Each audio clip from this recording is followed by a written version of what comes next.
नमस्कार। आपका बहुत बहुत स्वागत है। कैसे हैं आप?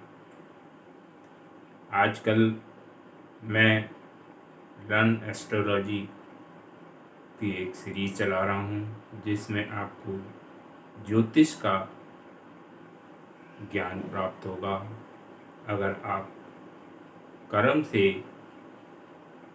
लर्न एस्ट्रोलॉजी के मेरे पाठ देखते रहेंगे तो निश्चित तौर से आपको ज्योतिष अच्छी तरीके से समझ में आएगी और आप अपनी और अपने सगे संबंधियों की, मित्रों की कुंडली देखकर उनके आने वाले समय के बारे में आसानी से बता पाएंगे। तो अभी तक मैंने इस सीरीज में 2 वीडियो डाले हैं। लास्ट वीडियो में मैंने नक्षत्रों के बारे में आपको बताया था कि हमारे फलित ज्योतिष में 27 नक्षत्र यूज होते हैं जो कि 9 ग्रह के द्वारा कंट्रोल होता है उनका, यानी कि हमारे 27 नक्षत्र में और 9 ग्रहों में हर एक ग्रह को 3 नक्षत्रों का स्वामित्व प्राप्त है। जैसे कि इस चार्ट में आपको दिख रहा है, ये 27 नक्षत्र मैंने पिछले इसमें पढ़ाए थे। हर एक 3 नक्षत्र का स्वामी केतु, इन 3 का स्वामी शुक्र, यानी कि हर एक ग्रह के पास 3 नक्षत्रों का स्वामित्व है। इसके अलावा आपको बताया था कि एक नक्षत्र का मान 13 डिग्री 20 मिनट का होता है और हमने नक्षत्र को भी और छोटे भाग में उसके 4 भाग किए, यानी कि हर एक भाग को चरण का नाम दिया। यानी एक नक्षत्र को हमने 4 बराबर चरणों में बांटा और उस एक चरण का मान 3 डिग्री 20 मिनट का हुआ। अब ज्योतिष में नक्षत्र का उपयोग, जैसे कि आपको बताया था मैंने, दशा के प्राप्त करने में, जिससे कि हमें टाइमिंग का पता चलता है किसी भी घटना का। जन्म के समय जहाँ चंद्रमा जिस नक्षत्र में होता है उसके स्वामी की पहली महादशा आपको प्राप्त होती है। इसके अलावा मुहूर्त में ग्रहों को अलग अलग कार्यों के लिए कौन सा नक्षत्र यूज किया जाता है, मुहूर्त का रूप में नक्षत्रों का उपयोग किया गया है। शादी के लिए कौन से ग्रह चाहिए, कोई मुकदमा लड़ना, उसके लिए कौन से नक्षत्र का उपयोग हमें करना है, तो इन नक्षत्रों का मुहूर्त में उपयोग होता है। इसके अलावा फलित ज्योतिष में एक और चीज आपने बहुत ज़्यादा सुनी होगी, मूल के नक्षत्र या गंडमूल नक्षत्र में बच्चे का जन्म हुआ है, तो ऐसे में हम उन नक्षत्रों के बारे में आज बताएंगे जो मूल के नक्षत्र कहते हैं या जिन्हें गंडमूल नक्षत्र भी कहते हैं। मूल के नक्षत्र मुख्यतः 6 होते हैं, जिसमें से हमारे सबसे पहले कर्म में जो केतु आते हैं उनके तीनों नक्षत्र अश्विनी, मघा और मूल के नक्षत्र या गणमूल के नक्षत्र कहलाते हैं। और सबसे लास्ट जो इस सीरीज में बुध आता है उसकी अश्लेषा, ज्येष्ठा एंड रेवती मूल के नक्षत्र कहलाते हैं।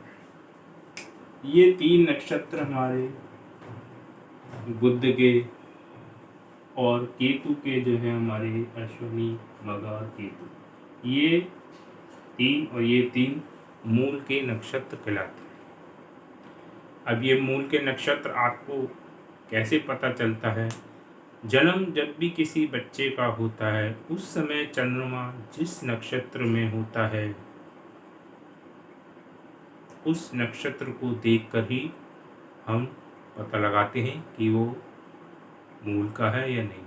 यानी कि जन्म के समय अगर चंद्रमा अश्विनी नक्षत्र में गोचर कर रहा हो, यानी उसका जन्मकालीन नक्षत्र कौन सा हो गया? अश्विनी, जिसके स्वामी केतु होते हैं, या मघा में कर रहा हो चंद्रमा गोचर, या मूल में कर रहा हो, या अश्लेषा में कर रहा हो, या ज्येष्ठा में या रेवती में कर रहा हो।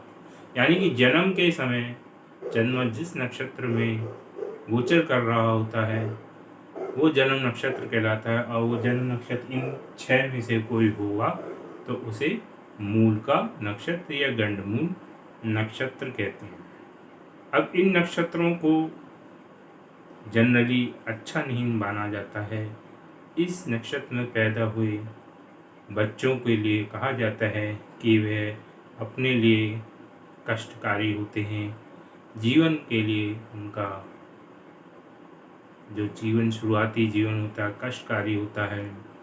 लेकिन अगर ऐसे बच्चे 3 साल के बाद नॉर्मली अगर ठीक ठाक उनका स्वास्थ्य किसी तरीके से बहुत ज़्यादा प्रभावित ना हो तो आगे जाके बहुत तरक्की करते हैं। यानी कि नॉर्मली बचपन में ही मूल का दुष्प्रभाव आपको देखने में पड़ेगा, खास तौर से स्वास्थ्य से संबंधित चीज़ों में मूल का प्रभाव पड़ेगा। उसके बाद जब उनकी एज बचपन से आगे निकल जाएंगी तो कैरियर में या और किसी कार्य में इसका कोई प्रभाव नहीं पड़ता। कुल मिला के इसका प्रभाव बच्चे के जन्म के समय ही उसके ऊपर जो है स्वास्थ्य संबंधी दिक्कतों के लिए ही इन्हें जाना जाता है।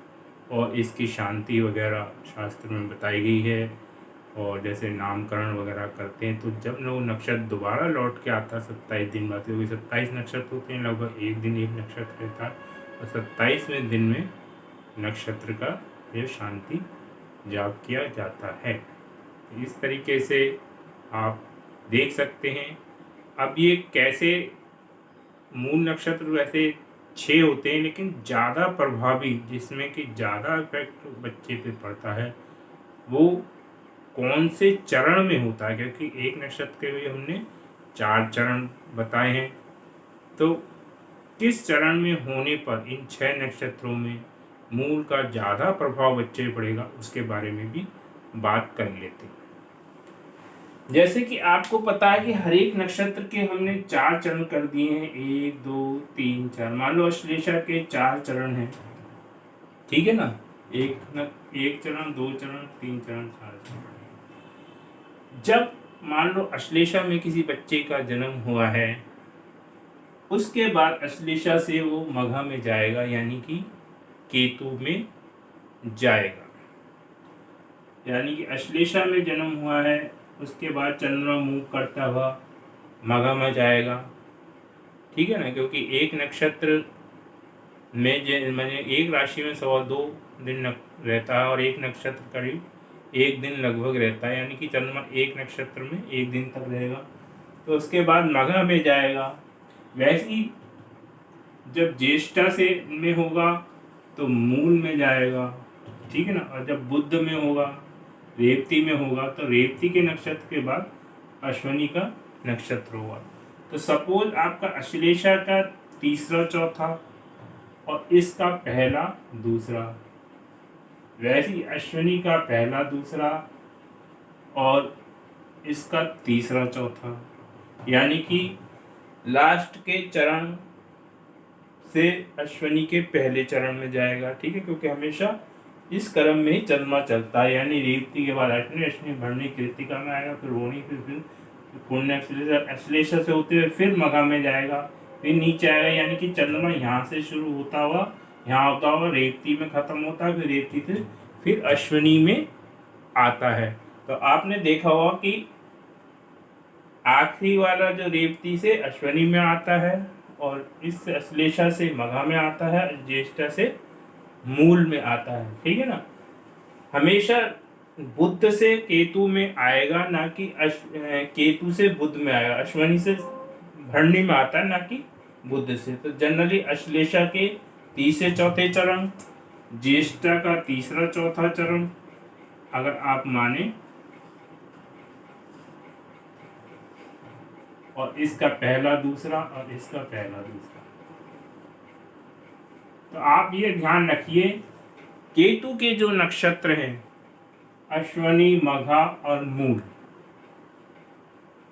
उसके पहले दूसरे चरण, और बुध के अश्लेषा, ज्येष्ठा और रेवती तीसरे चौथे चरण। यानी कि बुध के नक्षत्र के तीसरे चौथे चरण, और केतु के नक्षत्र के पहले दूसरे चरण का अगर जन्म है तो वो अधिक प्रभाव डालेगा मूल नक्षत्र का। कहने को मोटे तौर पे 6 के 6 नक्षत्र मूल के नक्षत्र हैं, लेकिन उसमें आपको चरण देख लें। अगर इन चरणों में ज़्यादा है, तीसरे चौथे में, तब थोड़ी दिक्कत है, या अश्विनी में है पहले दूसरे में तो दिक्कत है। बाकी के इसमें पहले दूसरे में नहीं माना जाएगा और इसके में नहीं माना जाएगा। अब ये क्यों नहीं माना जाता है, इसको और विस्तार से जब हम नक्षत्र के बारे में पंचांग में जानेंगे। इनके प्रकार भी होते हैं, जैसे मृद नक्षत्र होता है, स्थिर नक्षत्र होता है, तीस नक्षत्र होता है। ये सब हम पंचांग में जब इसके बारे में मुहूर्त विचार के समय में कौन सा नक्षत्र का यूज होता है, उसी दौरान इसके बारे में भी चर्चा करेंगे।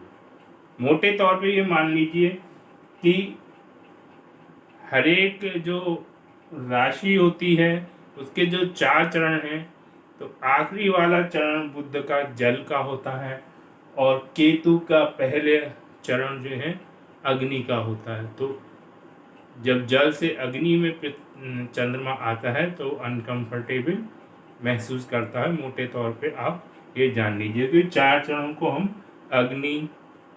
पहले चरण को अग्नि से दिखाते हैं, दूसरे को पृथ्वी से, तीसरे को वायु से और चौथे को जल से। यानी कि अग्नि तत्व का है पहला चरण, दूसरा पृथ्वी का, तीसरा वायु का और चौथा जल का। यानी कि अश्लेषा के आखिरी चरण सबसे आखिरी वाला जल का है। वैसे इसमें भी अगर हम 4 चरण बना दें तो पहला अग्नि का होगा, दूसरा पृथ्वी का, तीसरा वायु का और चौथा, अभी मैंने तत्व नहीं पढ़ाए हैं लेकिन फिर भी मैं मोटा मोटा आपको बता देता हूँ। तो जब ये जल से अग्नि में जाएगा तो कंफर्टेबल महसूस नहीं करता है, तो इसलिए इसको मूल का नक्षत्र कहा जाता है। इस समय इस वीडियो में आपको इतनी ही जानकारी मैं दूंगा। अगले वीडियो में मैं आपको राशि के बारे में बताऊंगा।